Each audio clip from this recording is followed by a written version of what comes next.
Hi, this is Matt Marchant, CST instructor, and this week I will be starting the TACFIT Commando program. I will be doing the recruit level, and what I'm going to do today is I'm going to test my VO2 max prior to starting the TACFIT Commando program.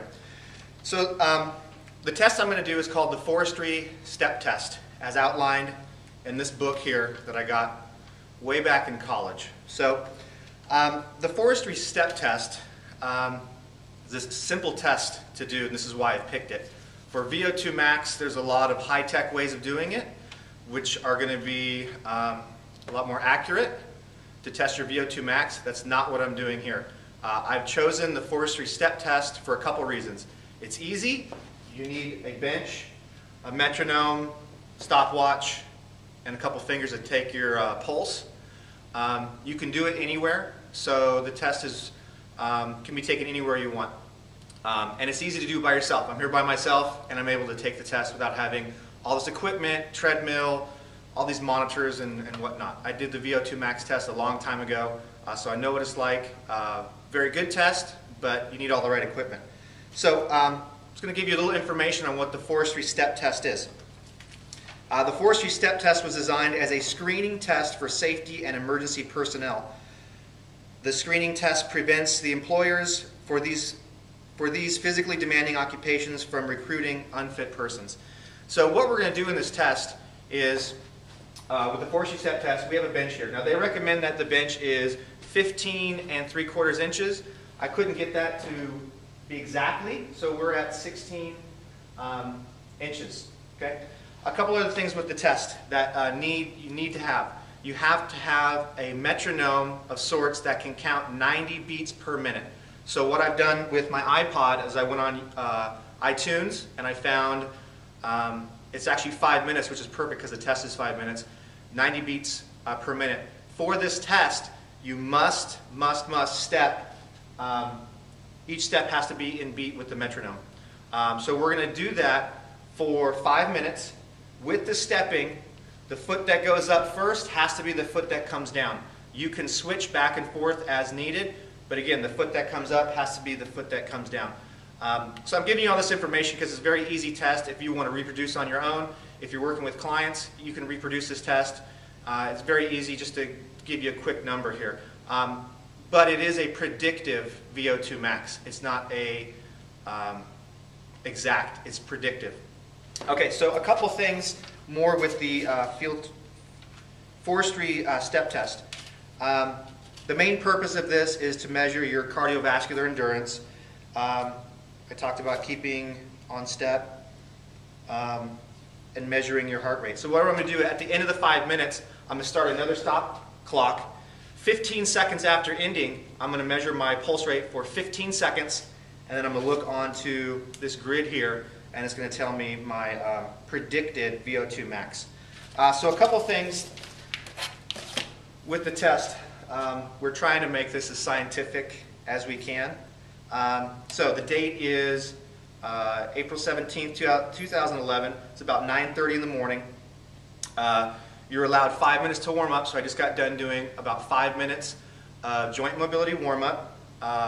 No coffee, no tea, no stimulants to affect the heart rate. Haven't had any of that. I'm 36. I'm 5'10". I weigh 211 this morning. The temperature in here is 70 degrees.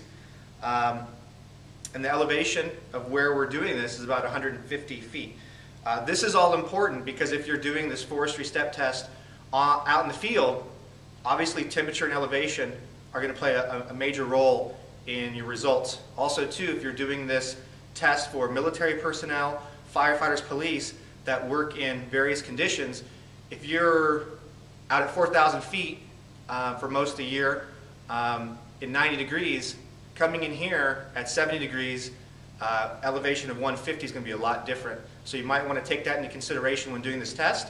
If you can, to take it out into the field would be a lot better for your results. So anyways, that's it. We're going to get started.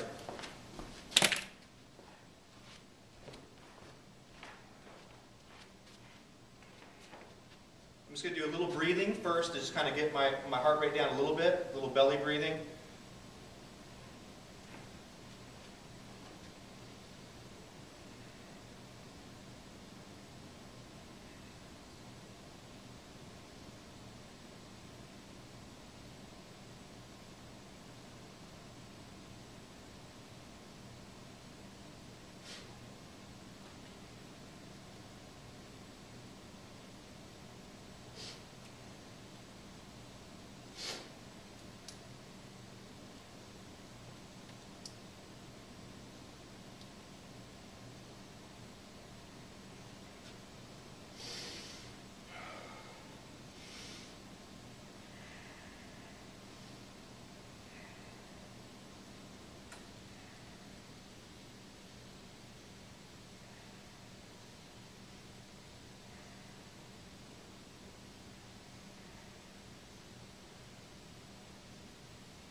All right, 40 beats.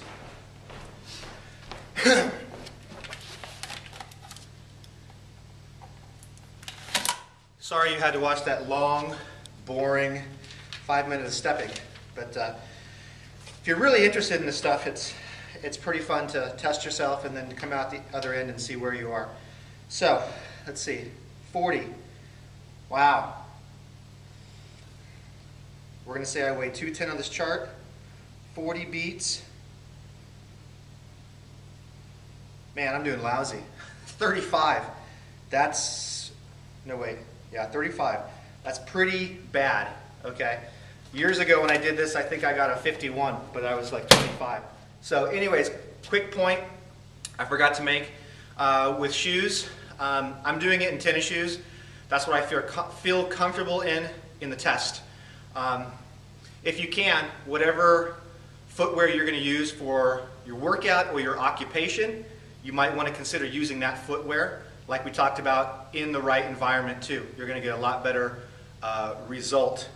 Even though I'll be doing TACFIT Commando a majority of the time barefoot, I decided to do it with shoes on. So when I take my next test to see the results after my TACFIT Recruit program, I'm going to try to keep everything the same so that this scientific study we have here will be pretty equal. But again, VO2 max is at 35. That's pretty pathetic and low. So I'm very positive that the TACFIT Commando is going to crank up my VO2 max. Thanks for watching, and we'll check in next time.